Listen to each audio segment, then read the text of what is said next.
Sudah tersambung melalui Zoom Bapak Islah Bimo Prakoso, Equity Research Analyst dari Pandini Sekuritas. Selamat pagi Pak Bimo. Halo, pagi juga Mbak Apa Prisa. kabar Pak Bimo? Baik, sehat. Ini calling from home. Terima kasih banyak Pak untuk waktunya pada pagi hari ini. Kita mencermati sejumlah sentimen. Kalau berbicara dari luar negeri tampaknya cukup negatif. Kita lihat begitu ya, karena peningkatan kasus virus corona di sejumlah negara termasuk di Eropa, khususnya Inggris yang mulai membatasi lagi secara ketat, kemudian di Amerika Serikat juga mulai menunjukkan ada peningkatan lagi dan stimulus dari Amerika yang tampaknya belum jelas begitu. Bagaimana Anda melihat sentimen dari luar ini akan mempengaruhi kondisi emerging market termasuk Indonesia? Oke, jadi kalau buat dari US ini kita ngelihat dampaknya emang dari yang political stalemate-nya ya. Dan US ini kan juga udah mendekati election year, dan kalau memang mendekati election year ini tensi politik ini akan semakin kuat. Jadi kalau tensi politik semakin kuat ini memang dampaknya adalah kebijakan dari fiskalnya untuk yang stimulus ini akan jadi lebih sulit. Tapi yang perlu digarisbawahi adalah pernyataan dari The Fed, Jerome Powell sendiri itu menyatakan kalau dari sisi moneter, sebetulnya kalau dari stance di sisi moneter itu The Fed akan tetap sama, interest rate-nya tetap akan low dan tetap akan intervensi pasar. Jadi dari sisi moneter di sini kita udah ada hal yang memang dipastikan. Hanya memang di sini urgensinya dari Jerome Powell sendiri sebenarnya adalah memang pertumbuhan dari ekonomi global ini akan sulit untuk bisa recover ke pre-pandemi, dan kita mungkin akan mendapatkan perjalanan yang cukup panjang ya kalau kita berharap adanya recovery seperti masa pre-pandemi. Jadi memang soalnya kalau kita lihat ketidakpastian ini cukup tinggi, dan memang harapannya adalah ketika ketidakpastian ini cukup tinggi, ini stimulus yang diberikan pemerintah dapat menjadi booster untuk ekonomi. Karena kalau dari kita rely on ekonominya sendiri, ini pasar akan cenderung memilih stance yang lebih konservatif, mereka lebih konserv, mereka punya cash, yang akibatnya di sini adalah ke negara berkembang juga akan mengikuti dampak yang sama. Lalu kalau kita lihat dari Europe, dari Europe juga sebetulnya di sini ada potensi ya. Ya walaupun kemarin Europe-nya itu menguat, ini karena rilis data PMI-nya itu sebetulnya sedikit menurun, hanya yang perlu kita garis bawahi masih di zona ekspansi, yaitu di 50,1. Karena PMI itu biasanya kalau kita ngelihat datasnya itu adalah di 50, ketika itu masih di atas 50, sebetulnya masih ada tendensi bahwa bisnis masih likely to expand. Tapi yang bahaya sebenarnya ketika itu di bawah 50. Oke. Dan mungkin karena kelihatannya lebih rendah di bawah ekspansi, di bawah ekspektasi begitu ya, meskipun sebenarnya masih di atas 50, artinya masih ekspansi. Yes, benar. Baik, nah peluang dari indeks harga saham gabungan setelah melihat Eropa yang positif, meskipun positifnya Eropa kan sebelum penutupan dari Wall Street. Nah Wall Street sendiri kan turunnya cukup dalam nih, bahkan ada indeks yang sampai turun 3%. Kemudian kalau kita lihat dari Asia juga pembukaan pada pagi hari ini kita lihat Jepang, kemudian Korea Selatan juga cenderung melemah. Indeks juga kemarin masih bergerak di teritori negatif. Sebenarnya menurut Anda lebih dominan saat ini IHSG mencermati sentimen dari luar atau dari dalam negeri, khususnya seputar pertumbuhan ekonomi Indonesia kuartal ketiga yang akan menentukan apakah kita sebenarnya di resesi atau kalau ada positif berarti nggak resesi begitu Pak Bimo? Oke, jadi kita ngelihatnya sebenarnya di sini cukup fair antara internal dan eksternal ini memberikan tekanan yang sama. Pertama kalau kita lihat dari sisi eksternal sendiri, ini juga kita lihat bursa mayoritas Asia melemah.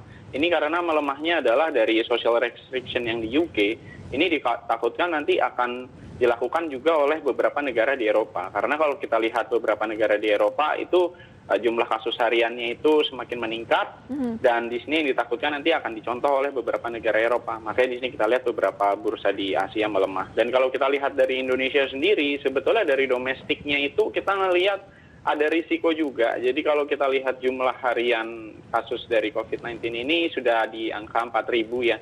Dan di sini kalau dari research kita memang ada korelasi antara tekanan terhadap bursa dengan melihat yaitu tingkat pertumbuhan hariannya itu seperti apa. Dan dari sini sebenarnya kita melihat tren yang memang sebetulnya makin tinggi dari pertumbuhan hariannya. Jadi itulah dari sisi internal yang membuat kita semakin berisiko.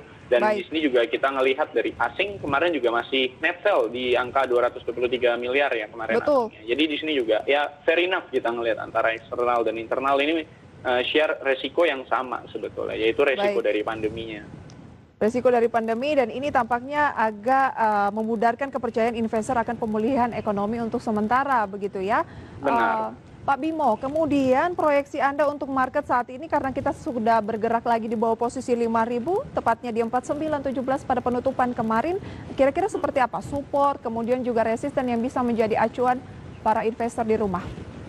Oke, jadi kalau kita ngelihat dari market yang sekarang ada 4.917, ini kita lihat ada potensi hari ini itu untuk kembali melemah ya.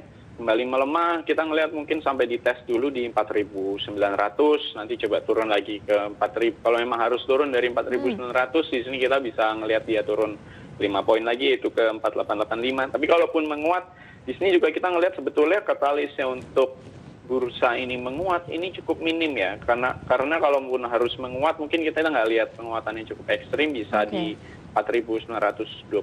Karena kita sudah lihat dari trennya negara, ini kita ngutip data yang dirilis dari Ipsos Global Consumer Confidence Index, itu sebetulnya confidence index di global di bulan Agustus itu sedikit peningkatannya. Jadi kemarin di Juli itu kita memang ada peningkatan ya harga saham di global ataupun di Indonesia, itu memang karena reopening di ekonomi. Ternyata pas sudah beberapa bulan berjalan reopening di ekonomi, tiap negara ini punya karakteristik yang cenderung cukup berbeda dan mayoritas sebetulnya itu adalah nggak sekuat yang diekspektasikan. Bahkan seperti Korea Selatan itu masih melemah, China juga walaupun kita lihat memang leading the growth ya, hanya di bulan Agustus pun juga sebenarnya berdasarkan data itu masih sedikit melemah sih Consumer Confidence Index ya. Jadi sebenarnya yang ditakutkan adalah kita kemarin itu menguat terbawa ekspektasi reopening di ekonomi, tapi nyatanya setelah beberapa bulan berjalan ini malah tingkat risikonya untuk terjangkit ini semakin meningkat. Jadi kayak ada concern yang, sebetulnya apakah ini hal yang memang positif ya reopening di ekonomi. Berarti masih ada peluang indeks akan koreksi terlebih dahulu, paling tidak menguji 4.900. Betul. Baik. Kami punya beberapa emiten update pada pagi hari ini Pak Bimo. Kita bahas terlebih dahulu sebelum rekomendasi dari Anda gitu ya. Ada Jeskai atau Sky Energy, kemudian PTBA, NISP, dan Forsalen atau FORZ. Kami highlight yang Jeskai berencana right issue dengan target dana 99 miliar rupiah. Dan kita tahu sudah 3 hari bahkan mungkin sampai hari ini masih disuspend ya. Untuk Sky Energy di posisi 52 karena Jumat lalu terakhir naik 21%. Nah pergerakan kenaikan yang di luar kewajaran ini membuat Jeskai kena suspend dari Bursa Efek Indonesia. Tapi sebenarnya banyak pasti yang masih memiliki emiten ini, apalagi volatilitasnya cukup tinggi beberapa waktu terakhir. Apa rekomendasi untuk Jeskai terkait dengan rencana right issue? Oke, jadi untuk terkait yang dia punya rencana right issue, rekomendasinya adalah kita harus memperhatikan yang namanya harga theoretical right issue-nya. Jadi harga theoretical right issue itu adalah kita menggabungkan rata-rata yang equally weighted antara harga di mana itu sebelum right issue dengan harga dia punya right issue exercise yang kita kalikan dengan jumlah saham beredar, nanti kita blend terus kita bagi. Di sini yang kita perhatikan ketika di harga terakhir yaitu 296 dengan melihat harga right issue-nya di angka 500, sebetulnya kalau kita pakai hitung-hitungan di rata-ratakan equally weighted, ini di harga 314 sih sebetulnya, 314, 315 itu adalah harga teoretikalnya, dan 296 ke 314 ini sebetulnya sudah cukup dekat ya, sudah sekitar di bawah 10%. Jadi kalau untuk investor yang memang baru masuk, sebetulnya watch carefully dari perhitungan harga teoretikalnya. Soalnya kecenderungan ketika saham itu akan right issue, itu ada kecenderungan bahwa harga yang di pasar itu akan mendekati harga teoretikalnya. Baik, kami koreksi ya, kinerja Jumat itu adalah di posisi terakhir pemirsa 296, naiknya 52 poin dan kenaikannya 21%. Oke, masih layak di buy tidak menurut Anda kalaupun suspendnya sudah dibuka, atau strateginya gimana bagi yang sudah memiliki namun belum sempat lepas dan keburu disuspend gitu? Apakah di sell dulu saja menjelang right issue ini atau gimana Pak Bimo? Oke, kalau memang belum memiliki JSKY, sebetulnya kita bilang ini cukup beresiko karena satu sudah mendekati harga teoretikalnya dengan 296 dikali juga dia punya saham beredar, market cap-nya, terus kita blend sama dia harga right issue-nya itu sebetulnya di harga 314. Jadi kalau memang toleransi risikonya cukup tinggi, ya nggak apa masuk, mungkin ya porsinya jangan terlalu banyak ya. Hanya Oke. untuk ya investor yang memang sudah ada di dalam JSKY ini dan memang sudah cukup mendapatkan potensial gain, mungkin di sini kita bisa lihat tahan dulu sampai dia menyentuh harga dekat-dekat theoretical price-nya, mungkin sedikit-sedikit bisa direalisasikan profitnya. Karena memang ini udah jadi ketentuan bahwa ada kecenderungan nih, behavior pasar itu akan mendekati harga teoretikalnya kalau adanya aksi corporate yang itu adalah right issue gitu. Baik, Pak Bimo, itu dia rekomendasinya pemirsa untuk salah satu emiten update pada pagi hari ini JSKY. Pak Bimo, rekomendasi Anda meskipun Anda bilang ada peluang indeks masih menguji posisi 4.900 IHSG gitu ya, apa yang harus dilakukan? Karena tentu meskipun IHSG melemah tetap saja ada saham-saham yang membukukan kinerja positif. Kita jeda dulu Pak Bimo. Yes. Oke. Pemirsa, perbincangan ini kami lanjutkan usai jeda pariwara. Pastikan Anda masih menyaksikan IDX Market Opening.